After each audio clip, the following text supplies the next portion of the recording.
Bilaman, balish pishirishni hammalar bilasizlar, lekin o'zimmi shunaqa chiroyli, yumshoq, mazali bo'lib pishib chiqadigan balish retseptim bilan bo'lishmoqchiman.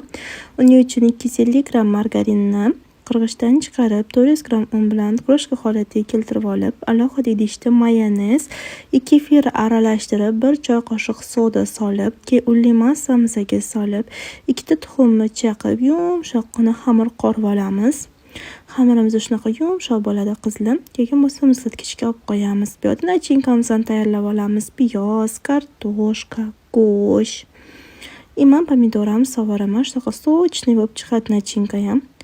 Tugishni boshlaymiz. Shunaqa dumaloqchalar qilib olib, keyin jo'va yordamida yoyib chiqamiz. Qo'lda yoysanglar ham bo'ladi qizlar, xamir juda ham yumshoq bo'ladi.